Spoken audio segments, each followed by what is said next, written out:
friends, once again welcome back to my channel.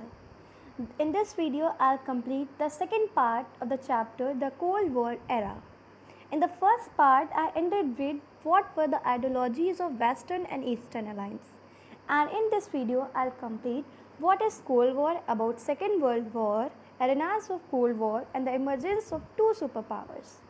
So let's start. The first heading which is visible on the screen is what is Cold War. Then in the previous video only, I told you what is Cold War. Now here let's start. The Cold War was the war of ideologies. The US followed the ideology of liberal democracy and capitalism, while the USSR followed by the ideology of socialism and communism. आपको ये पता है कि USSR ने ideology socialism और communism की follow की थी और यूएसए ने आइडियोलॉजी लिबरल डेमोक्रेसी और कैपिटलिज्म की फॉलो की थी. Okay, the end of the second world war was also the beginning of the cold war. Second world war जैसे ही हुआ था वैसे ही कोल्ड वॉर का पीरियड स्टार्ट हो गया था. ये आपको मालूम होना चाहिए. अगर पूछा जाए what was the beginning of cold war, then you have to tell the end of the second world war was the beginning of the cold war. अब आपको ये भी जानना होगा कि कोल्ड वॉर कैसे एंड हुआ था. तो कोल्ड वॉर कब से कब तक हुआ था, पहले आपको ये जानना है. तो हम आपको बताते हैं. कोल्ड वॉर हुआ था 1939 से 1945 तक. कहाँ से कहाँ तक हुआ था? 1939 से 1945 तक हमारा कोल्ड वॉर हुआ था, जिसमें दो सुपर पावर थी. एक थी एलाइड फोर्सेस और दूसरी थी एक्सिस पावर. इधर थी एलाइड फोर्सेस, इधर थी एक्सिस पावर. एलाइड फोर्सेस में हमारी कंट्रीज थी USA, USSR, Britain and France. Allied forces में हमारी थी यूएसए, यूएसएसआर, ब्रिटेन, फ्रांस. और एक्सिस पावर में हमारी कंट्रीज थी Japan, Italy and Germany. Okay, तो ये एक बहुत ही ज़्यादा पावरफुल, इधर एक गैंग था, उधर दूसरा गैंग था. इन दोनों एक्सिस पावर और एलाइड फोर्सेस के बीच में ये सेकेंड वर्ल्ड वॉर चल रहा था. अब इसका ख़त्म कैसे हुआ? जब एलाइड फोर्सेस के यूएसए ने जापान की हिरोशिमा और नागासाकी पे बॉम्ब ड्रॉप कर दिए. दो सिटीज़ है, एक हिरोशिमा है, एक नागासाकी है. जब हिरोशिमा और नागासाकी पे जापान की बॉम्ब ड्रॉप कर दिए यूएसए ने, तो जो सेकेंड वर्ल्ड वॉर था हमारा ख़त्म हो गया. ठीक है, तो हमारा सेकेंड वर्ल्ड वॉर ख़त्म हो गया. कब ख़त्म हो गया? 1945 में. 1945 में हमारा सेकेंड वर्ल्ड वॉर ख़त्म हो गया जब जापान ने सरेंडर कर दिया. ठीक, तो जब यूएसए ने बॉम्ब ड्रॉप किए हिरोशिमा और नागासाकी पे, तो कुछ लोग कहते हैं कि यूएसए ने ये सही किया कि जापान पे बॉम्ब ड्रॉप कर दिए, और कुछ लोग कहते हैं कि यूएसए ने बिल्कुल ही गलत किया. अब हम दोनों तर्क के बारे में पढ़ेंगे. Many cities suggest that US action was intended to stop the Soviet Union from making military and political gains in Asia. जो लोग क्रिटिसाइज़ करते हैं यूएसए के इस जो यूएसए ने किया, जो लोग इसको क्रिटिसाइज़ करते हैं वो कहते हैं कि यूएसए ने बिल्कुल ही ज़्यादा गलत किया था, क्योंकि उसका मेन मोटो ये नहीं था कि जापान सरेंडर कर दे और ये वर्ल्ड वॉर ख़त्म हो जाए, बल्कि उसका मेन मोटो ये था कि अपना एशिया में डोमिनेंस स्थापित कर सके. और जो मॉस्को है, मॉस्को क्या है? Capital city of Soviet union. अभी तो ये कैपिटल सिटी रसिया की है, पर सोवियत यूनियन की ये पहले कैपिटल सिटी हुआ करती थी. मॉस्को को ये दिखाना चाहता था तुम होगे सुपर पावर, तुम सेकेंड ब्लॉक होगे, लेकिन पूरे विश्व में कौन सुप्रीम है? यूएसए. यूएसए के सुप्रीमेटी दिखाने के लिए इन्होंने बॉम्ब जापान पे ड्रॉप किया था, यानी कि यूएसएसआर को भी रियलाइज़ हो जाए हम कितने ज़्यादा पावरफुल हैं. Okay, US supporters have argued that dropping the atomic bombs was necessary to end the war quickly and to stop loss of America and allied lives. और जो यूएसए के इस एक्शन को सपोर्ट करते हैं, यूएसए के supporters क्या कहते हैं? यूएसए ने बिल्कुल ही सही किया जापान पे बॉम्ब ड्रॉप करके, बिल्कुल ही सही किया, क्योंकि इससे वर्ल्ड वॉर बहुत ही ज़्यादा जल्दी ख़त्म हो गया, वरना ये ख़त्म होने का नाम ही नहीं ले रहा था. क्योंकि जो वर्ल्ड वॉर में जो एक्सपेंडिचर होता है, इकोनॉमिक एक्सपेंडिचर होता है, वो बहुत ही ज़्यादा होता है. मिसाइल्स को ख़रीदने में, उनको इधर से उधर लॉन्च करने में कितना ज़्यादा एक्सपेंडिचर होता है. वॉर एक्सपेंडिचर बढ़ता ही जा रहा था एलाइड नेशन का, तो वॉर को ख़त्म करना ज़रूरी हो गया था. और जैसे ही उन्होंने बॉम्ब को ड्रॉप किया वैसे ही वर्ल्ड वॉर ख़त्म हो गया था. पर what is my opinion? I think that USA had done totally wrong, because it also knew that Japan was about to surrender, then what was need to drop the bombs on Japan? It was totally wrong, and that Second World War effect on Japan is still same. The children's which take birth, they are handicapped, they are disabled. अभी भी Japan पे effect देखा जाता है वो bombs का. उन bomb के नाम क्या थे? पहले का नाम था फैट मैन और दूसरे का नाम था लिटिल बॉय. जो यूएसए ने बॉम्ब ड्रॉप किए थे जापान पे, उसका इफेक्ट अभी तक ही देखा जाता है. जो जापान में न्यू बॉर्न जनरेशन है वो थोड़ी बहुत हैंडीकैप्ड है और डिसेबल्ड है. इसलिए मैं मानता हूँ कि ये यूएसए ने बिल्कुल ही ज़्यादा गलत किया था. अब दूसरा क्वेश्चन है, why do super power avoided the third world war? Super power ने ये थर्ड वर्ल्ड वॉर अवॉइड क्यों कर दिया था? क्यों कोल्ड वॉर किया, हॉट वॉर क्यों ही नहीं किया? क्योंकि अभी अभी हमारा सेकेंड वर्ल्ड वॉर ख़त्म हुआ था और फिर से थर्ड वर्ल्ड वॉर करना किसी भी कंट्री के लिए आसान नहीं होने वाला था. तो पढ़ते हैं, both the power possess nuclear weapons and capable of inflicting death and destruction unacceptable to each other make a full fledged war is unlikely. दोनों सुपर पावर के पास बहुत ही ज़्यादा अमाउंट में न्यूक्लियर वेपन्स हैं. इधर से वो छोड़ेंगे न्यूक्लियर वेपन्स, उधर से वो छोड़ेंगे. डिस्ट्रक्शन दोनों का होने वाला था और वॉर बहुत ही ज़्यादा किसी लो लेवल का नहीं, बहुत ही ज़्यादा हाई लेवल का न्यूक्लियर वॉर होता, क्योंकि दोनों नेशंस के पास बहुत ही ज़्यादा न्यूक्लियर वेपन्स थे.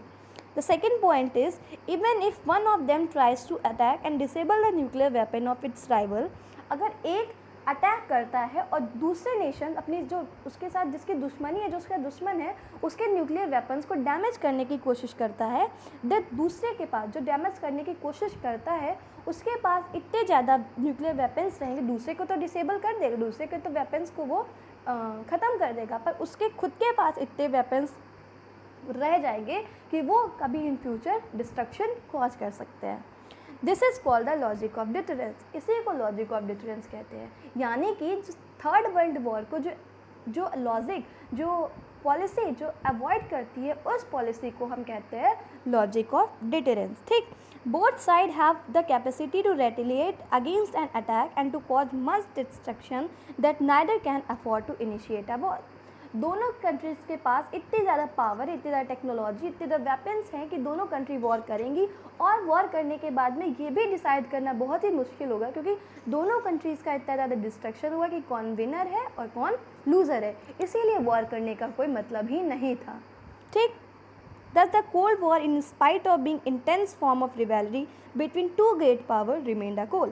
इसीलिए जो कोल्ड वॉर था, इतना ज़्यादा दो देशों के बीच में, इतने सुपर पावर के बीच में दुश्मनी होने के बाद भी कोल्ड वॉर ही रहा, हॉट वॉर नहीं हो पाया. किस पॉलिसी के कारण, किस लॉजिक के कारण? Logic of deterrence. डिटरेंस मतलब किसी चीज़ को अवॉइड करना. You can note this answer, you can take screen shot of this, see this. Okay, now let's start with the third heading, second heading, that is the emergence of two power blocks. अब cold war के दौरान, cold war के पहले से ही हमारे USA और USSR एक बहुत ही ज़्यादा सुपर पावर थे, बट कोल्ड वॉर के दौरान इन लोग का बहुत ही एक नया रूप उभर के आया, वो हम यहाँ पे देखने वाले हैं. The two super power wanted to expand their spheres of influence in different parts of the world. जो टू सुपर पावर थे वो अपना influence different part of the world में फैलाना चाहते थे. The smaller state in alliance got promise of protection, weapons and economic aid against their local rivalries, most of the regional neighbors with whom they had rivalries.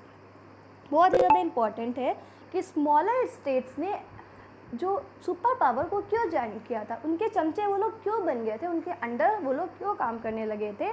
तो हम क्यों चाहेंगे कि हम किसी के अंडर काम करें, हम इंडिपेंडेंट क्यों ना हो. तो ये आपको देखना है कि उनको क्या ऐसा, कोई भी हम काम करते खुद के प्रॉफिट के लिए करते, तो उनको क्या प्रॉफिट मिल रहा था जो उन्होंने यूएसए या यूएसएसआर को ज्वाइन किया था. तो यहाँ पे देखते हैं, the smaller state in the alliance got the promise of protection, weapons and economic aid against their local rivalries, most of regional neighbours with whom they have rivalries.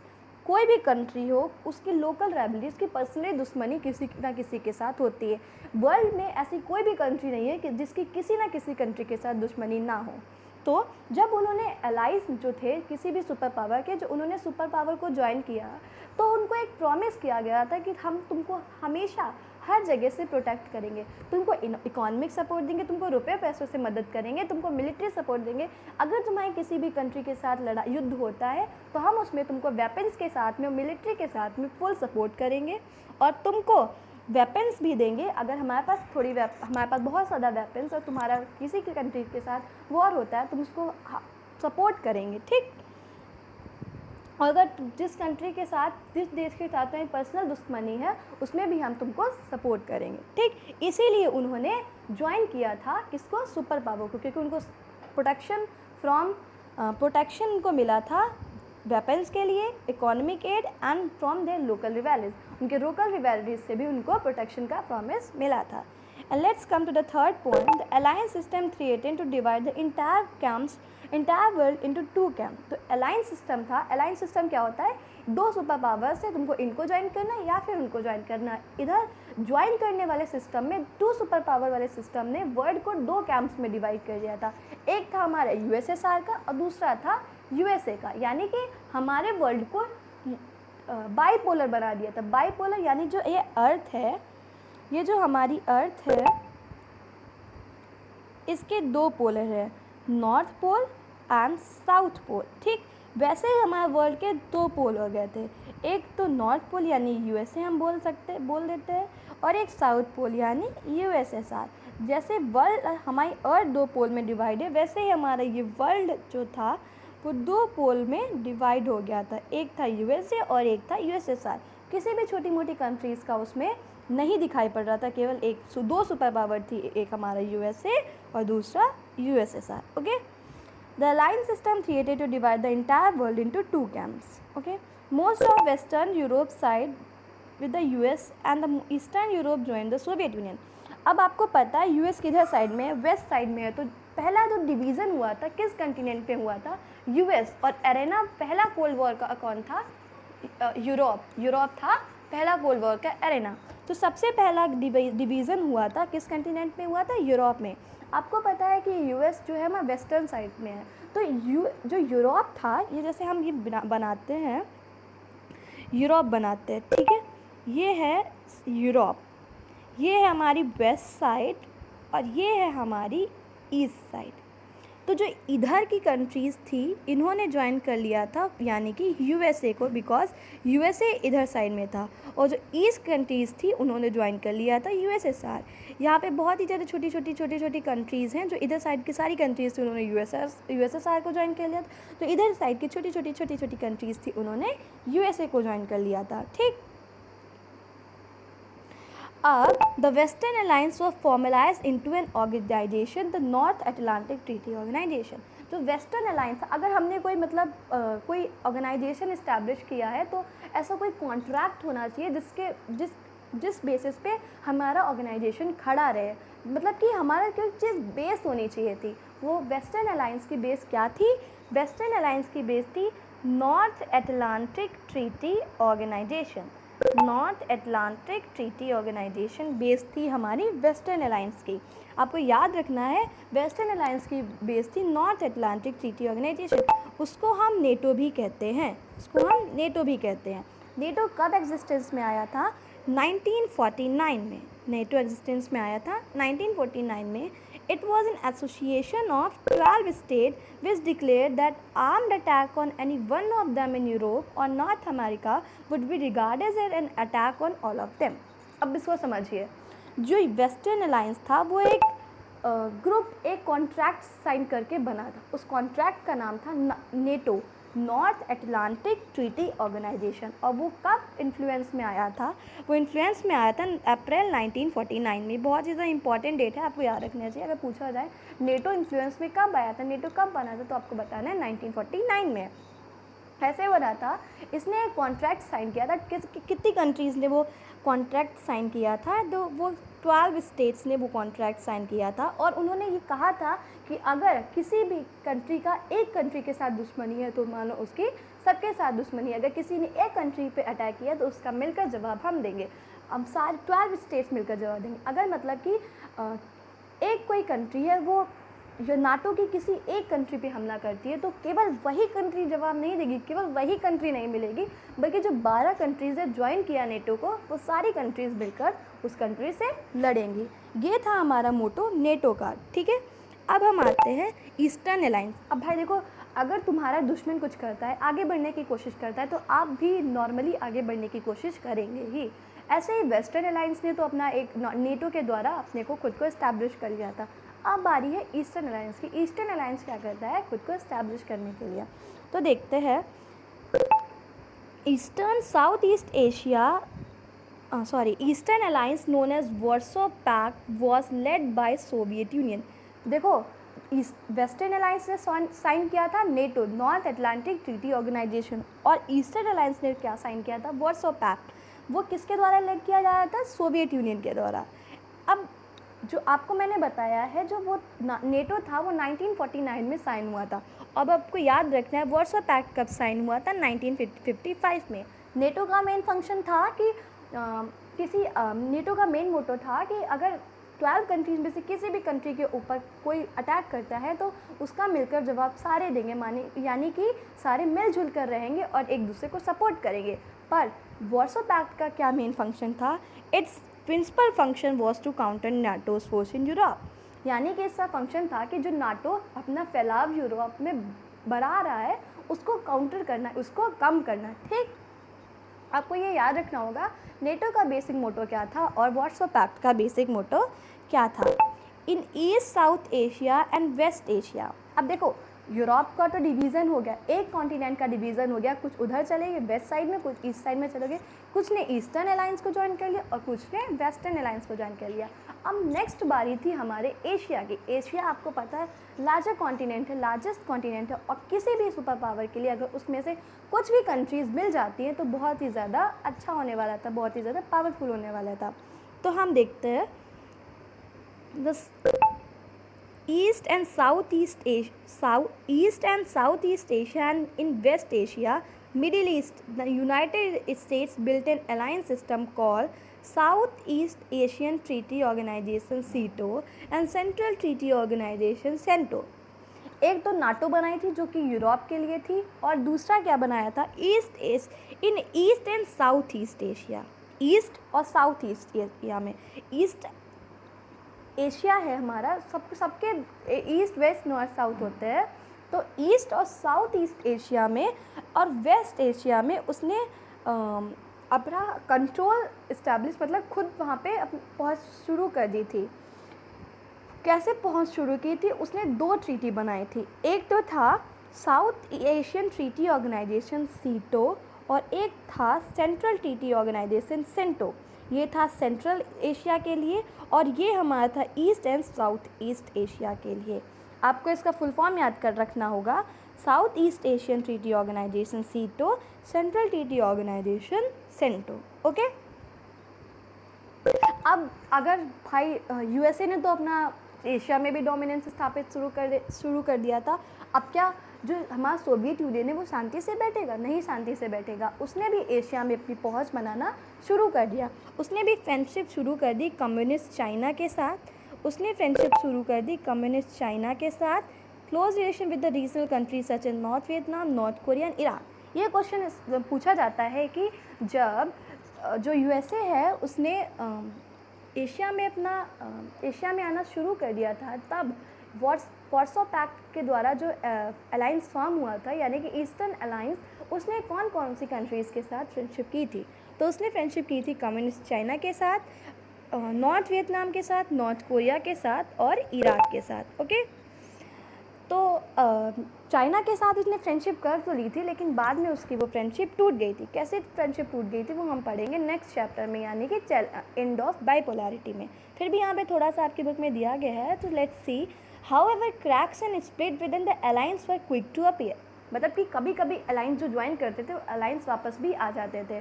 उनको नहीं अच्छा लगा उस अलायंस की पॉलिसीज़ प्रोग्राम, तो वो दूसरे alliance को भी ज्वाइन कर लेते थे या फिर खुद को उस अलायंस से अलग कर लेते थे। ठीक है। How were cracks and split within the alliance were quick to appear. Communist China quarreled with the USSR towards the late 1950 and in 1960 they fought a brief war over the territorial issue.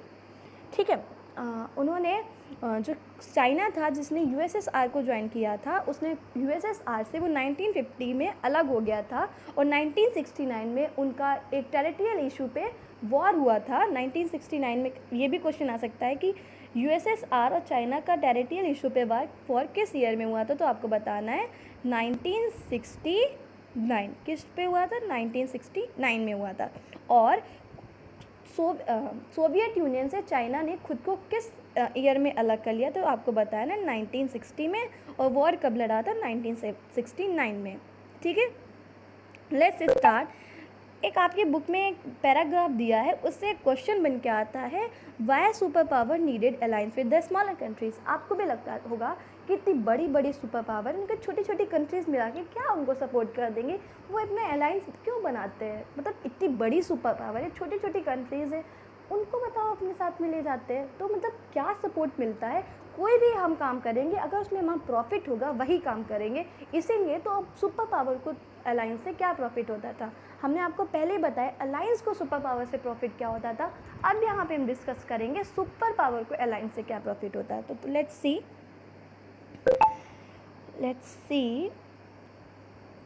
sorry, the smallest states were helpful for superpower in gaining access to.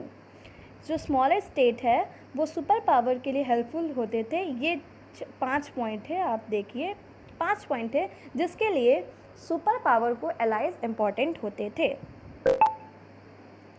पहले तो vital resources such as oil and mineral. जो super power थे वो दोस्ती ऐसे countries के साथ करते थे, एलाइज ऐसे कंट्रीज़ को बनाते थे जिनके पास मिनरल्स होते थे, ऑयल्स होते थे और बहुत ही ज़्यादा रिसोर्सेज होते थे. तो जो उनके कंट्रोल में आ जाता था एलाइज, और वो उसको चीप कोई प्रोडक्ट दे के उनके प्रीशियस मिनरल्स, प्रीशियस रिसोर्सेज खरीद लेते थे. इसीलिए वो एलाइज बनाते थे क्योंकि उनको रिसोर्सेज मिलते थे. ऑयल जो इतना महंगा, इतना प्रीशियस है, उसे खरीद लेते थे, मिनरल्स ले लेते थे. इसीलिए वो एलाइज बनाते थे स्मॉलर स्टेट्स के साथ है. और दूसरा है territory from where super powers could launch their weapons and troops. ये क्यूबा का एग्जांपल आप इसमें दे सकते हैं. जो क्यूबा बहुत ही ज़्यादा दूर था सोवियत यूनियन से, बट यूएसए जो उसका दुश्मन है उससे बहुत ही ज़्यादा पास था. तो उसने सोचा कि हम यहाँ पे वेपन्स रख देंगे और वहाँ से इजीली यूएसए पे वेपन छोड़ सकते हैं. इसीलिए उनको जब वो एलाइज ज्वाइन करते थे तो उनको एक जगह मिलती थी जहाँ से वो वेपन आसानी से अपने दुश्मन के ऊपर छोड़ सकते हैं. इसीलिए वो एलाइज को अलग अलग कंट्रीज़ को अपने एलाइज बनाने में हमेशा जुटे रहते थे. And the third point is location from where they could spy on each other. इसमें भी क्यूबा का एग्जांपल दे सकते हैं. तो क्यूबा जो था एलाई था सोवियत यूनियन का और बहुत ही ज़्यादा पास था यूएसए से. तो जो सोवियत यूनियन था क्यूबा के ज़रिए, जैसे ये है हमारा यूएसए और ये है हमारा क्यूबा, यहाँ से क्यूबा बहुत ही ज़्यादा आसानी से यूएसए की हर एक्टिविटी पे नज़र रख सकता था.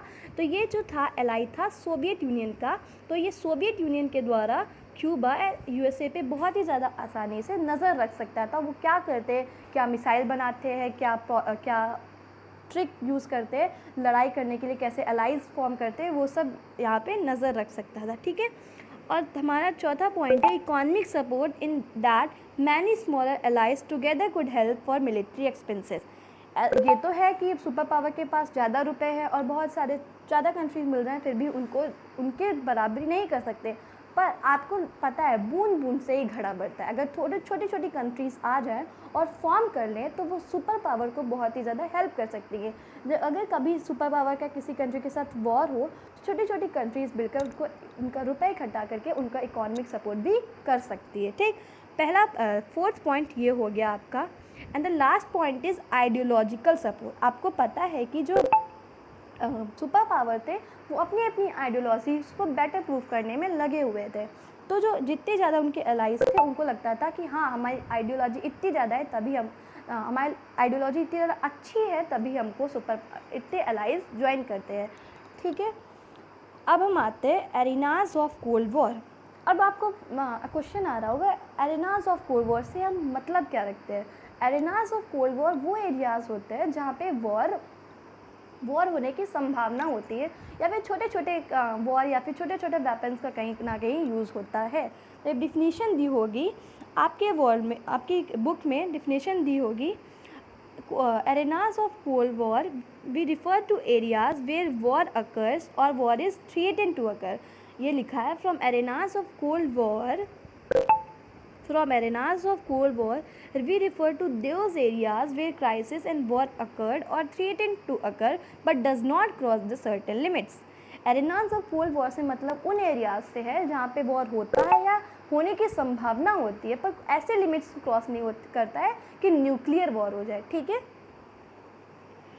ठीक है। अब हम आते हैं कि जो कोल्ड वॉर था वो कोल्ड वॉर हॉट वॉर तो नहीं हुआ था, पर छोटे छोटे वॉर कहीं ना कहीं हुए थे। अब एग्जांपल आपको देने को आएगा तो आप एग्जांपल दे सकते हैं। फॉर एग्ज़ाम्पल कोरिया वॉर हुआ था, तब कोरिया, नॉर्थ कोरिया और साउथ कोरिया डिवाइड हो गया था। कब हुआ था कोरियन वॉर? 1950 टू 1993। ये बहुत ही ज़्यादा इंपॉर्टेंट है, पूछा जा सकता है। कोरियन वॉर कब हुआ था? 1950 टू 1953। बर्लिन वॉर हुआ था 1958 टू 1962। आपके बुक में केवल यही दिया है कि कहाँ से कहाँ तक बर्लिन वॉर और कोरिया वॉर और कॉन्गो वॉर का पीरियड था। क्यों हुआ था, कैसे हुआ था, ये आपकी बुक में नहीं दिया गया, आपको जानने की भी ज़रूरत नहीं है। ठीक, अब एग्ज़ाम्पल पहला तो हो गया एरेनाज ऑफ कोल्ड वॉर का कोरिया वॉर, और दूसरा हो गया बर्लिन वॉर। अब थर्ड एग्ज़ाम्पल है हमारा कॉन्गो वॉर हुआ था। कब हुआ था? अर्ली 1960s में। एंड बहुत ही 3 एग्जाम्पल तो हो गए, एक तो हो गया हमारा कोरिया वॉर, बर्लिन वॉर और कॉन्गो वॉर। बट इसके अलावा भी कहीं ना कहीं छोटे छोटे वॉर होते रहते थे। ठीक है। Sometimes the non-alignment countries played a key role in solving war between allies and of different countries। Non alignment क्या है हम आगे पढ़ेंगे, वैसे थोड़ा सा इंट्रोडक्शन आपको देते हैं। नॉन अलाइनमेंट कंट्रीज़ वो होती थी जो ना ही एलाइज थी यूएसएसआर की, ना ही एलाइज थी यूएसए की।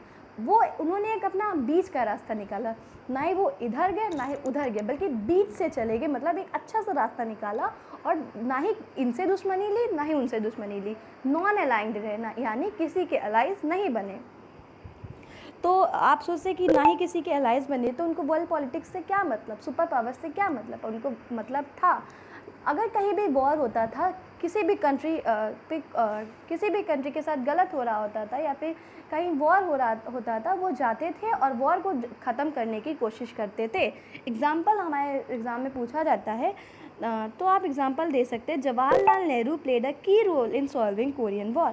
जवाहरलाल नेहरू जब कोरियन वॉर हो रहा था 1950 to 1953 के बीच में, तो हमारे फर्स्ट प्रेसिडेंट जवाहरलाल नेहरू गए थे और कोरियन वॉर को वहाँ पे जाके सॉल्व किया था। ठीक है। अब एक एग्जांपल ये हो गया, दूसरा एग्जांपल हो गया जब कॉन्गो क्राइसिस हो रहा था। अब हम आपसे पूछते हैं कि कॉन्गो क्राइसिस कब हुआ था। आप कमेंट बॉक्स में बताइएगा कि कॉन्गो क्राइसिस कब हुआ था। ठीक, वो जब कॉन्गो क्राइसिस हो रहा था तो वो वहाँ के यूएन के जो जनरल सेक्रेटरी थे वो गए थे और उन्होंने कहा था कि वॉर से कोई भी फ़ायदा नहीं होने वाला है, बल्कि डिस्ट्रक्शन ही होगा, इसीलिए वॉर का कोई मतलब नहीं है। और वहाँ पे उन्होंने वॉर वाली सिचुएशन थी वो ख़त्म कर दी थी। इसलिए देखा जाता है कि जो नॉन अलाइनमेंट की कंट्रीज़ हैं वो वर्ल्ड पॉलिटिक्स से अलग तो रहती हैं, पर अगर कहीं पे वॉर लाइक सिचुएशन हो तो उसको सॉल्व करने की कोशिश करती है। ठीक है। अब हम आते हैं आर्म कंट्रोल। ये बहुत ही ज़्यादा अनविजिबल होगा आपको, हमको भी लग रहा है, तो let's zoom it. Arm control क्या होता है? यहाँ पे बहुत ही हंसी वाली बात है, जो पहले इतने ज़्यादा न्यूक्लियर वेपन्स प्रोड्यूस कर रहे थे, इतना ज़्यादा लड़ाई कर रहे थे कि हमारे पास न्यूक्लियर वेपन ज़्यादा हो जाए, हमारे पास ज़्यादा वेपन्स हो जाए, उनके पास कम हो। जिसके पास जितने वेपन्स थे उसकी पावर अगर हमारे पास ज़्यादा वेपन्स है तो हम ज़्यादा पावरफुल पहले कह जाते थे। पर ऐसा क्या हुआ कि जो कंट्रीज़ थी उन्होंने वेपन्स पे कंट्रोल लगाना शुरू कर दिया। आपके मन में क्वेश्चन उठ रहा होगा कि पहले जो इतना स्टॉक करने की कोशिश कर रहे थे न्यूक्लियर वेपन्स की, एकदम से वो न्यूक्लियर वेपन्स को कंट्रोल करने के पीछे क्या वजह थी? ठीक है। Countries realise that in spite of restraints, war may occur. Either side miscalculate the number of weapons in the possession of other side. मतलब कि हम रिस्ट्रेन करते तो है, न्यूक्लियर वेपन्स को अच्छी जगह पर रखते हैं जहाँ पे मतलब कि कोई भी मिसचीफ ना हो सके, पर रिस्ट्रेंस के बावजूद भी वॉर हो सकता है। कैसे हो सकता है हम देखते हैं कि अगर दूसरी साइड, दो सुपर पावर है, अगर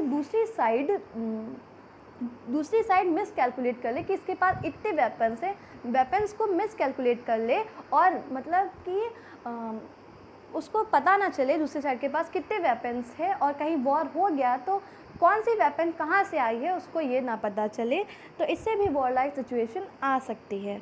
ठीक है, they might miss understand the intention of the other side.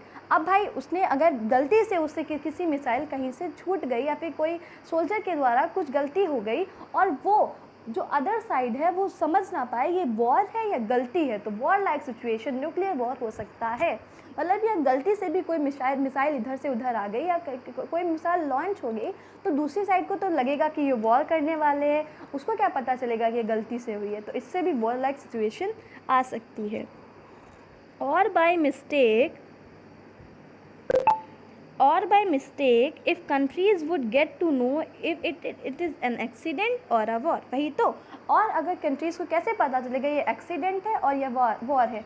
अगर आपको पता है बहुत ही ज़्यादा प्रोटेक्शन में रखना पड़ता है न्यूक्लियर वेपन्स को, अगर थोड़ी सी भी गलती हो गई, थोड़ी सी भी इधर से उधर हो गया है तो वेपन लॉन्च हो सकती है और जहाँ पे वेपन रखती है वो पूरा एरिया डिस्ट्रॉय हो सकता है। ना ही हमारी कंट्री ही खुद के खुद पूरी की पूरी डिस्ट्रॉय हो जाएगी। तो सुपर पावर यानी और भी कंट्रीज़ को लगा कि ये बहुत ही ज़्यादा ज़रूरी है, वेपन्स पे कंट्रोल करना बहुत ही ज़्यादा ज़रूरी है, क्योंकि अगर इन फ्यूचर हम वॉर चाहे ना चाहे और वेपन्स की वजह से वॉर न्यूक्लियर वॉर हो सकता है, तो उन लोगों ने वेपन्स पे कंट्रोल करने का सोचा। किस ईयर से वेपन्स पे कंट्रोल होना शुरू हो गया, अभी let's see. This started in 1960 when two side sign 3 agreements. ये 1960 में शुरू हुआ। आपको ये बहुत ही ज़्यादा याद करने वाला पॉइंट है कि जो आर्म रेस था वो कब शुरू हुआ। 1960 में हमारा आर्म रेस शुरू हुआ। कैसे शुरू हुआ, जब हमारी टू साइड यानी कि रशिया और यूएसए ने 3 ट्रीटी पे साइन किया। वो 3 ट्रीटी के नाम है लिमिटेड टेस्ट बैन ट्रीटी। पहला तो है limited test ban treaty. Limited test ban treaty क्या होती है, जो जैसे हमने कोई वेपन बनाई है तो उसका हम टेस्ट करते हैं, वाटर में करते हैं, एयर में करते हैं और लैंड पे करते हैं। तो वेपन का टेस्ट, लॉन्च नहीं, केवल टेस्ट, वाटर एयर हर जगह बैन कर दिया गया था कि कोई भी वेपन का टेस्ट नहीं होगा, वाटर में भी नहीं होगा, एयर में भी नहीं होगा और ना ही लैंड पे होगा। इसी ट्रीटी को हम कहते हैं लिमिटेड टेस्ट बैन ट्रीटी। और जो नेक्स्ट ट्रीटी थी वो साइन हुई थी, उस ट्रीटी का नाम था न्यूक्लियर नॉन प्रोलिफरेशन ट्रीटी। अब न्यूक्लियर नॉन प्रोलिफरेशन ट्रीटी का मतलब क्या होता है, एक ईयर डिसाइड कर दिया गया था कि इस ईयर के पहले जिस कंट्रीज़ के पास न्यूक्लियर वेपन थे केवल वही कंट्रीज़ के पास न्यूक्लियर वेपन रहेंगे और न्यूक्लियर वेपन्स का प्रोडक्शन और स्टोरेशन नहीं होगा। अब आपके मन में भी क्वेश्चन आ रहा होगा कि क्या, कौन सी डेट थी, कौन सा ईयर था जब ये नॉन प्रोलिफरेशन ट्रीटी का आई थी। तो वो ईयर था हमारा 1 जुलाई 1968। 1 जुलाई 1968 के पहले जिन कंट्रीज़ के पास न्यूक्लियर वेपन्स थे केवल वही कंट्रीज़ न्यूक्लियर वेपन्स का स्टोरेशन कर सकते, क्योंकि अब उनको डिस्ट्रॉय तो कर नहीं सकते, लॉन्च तो कर नहीं सकते, तो जिनके पास है वो रख ले और जिनके पास नहीं है वो अब स्टोरेशन और मैन्युफैक्चरिंग नहीं करेंगे। डिसीजन क्रिटिसाइज़ भी किया गया, इंडिया ने भी क्रिटिसाइज़ किया था, तो वो बाद में हम देखते हैं। ठीक है, नॉन प्रोलिफरेशन ट्रीटी भी होगी। अब एंटी बैलिस्टिक ट्रीटी क्या होती है, एंटी बैलिस्टिक ट्रीटी मिसाइल्स जो होती है, बैलिस्टिक मिसाइल्स होती है जो इधर से छोड़ो तो वो हवा में डिस्ट्रॉय हो जाती है, वो भी मिसाइल अब नहीं इधर, ना ही वो छोड़ेंगी ना ही वो छोड़ेगी, और ये उस मिसाइल को ही बैन कर दिया गया था, उसी को हम बोलते हैं एंटी बैलिस्टिक ट्रीटी। ठीक है, by this way we completed our this video. Okay, so if you like, we will meet in third part of this video, and in that video we will discuss about new international economic order, and we will also see non-alignment and the 5 leaders of the non-alignment. Till that, bye bye, take care.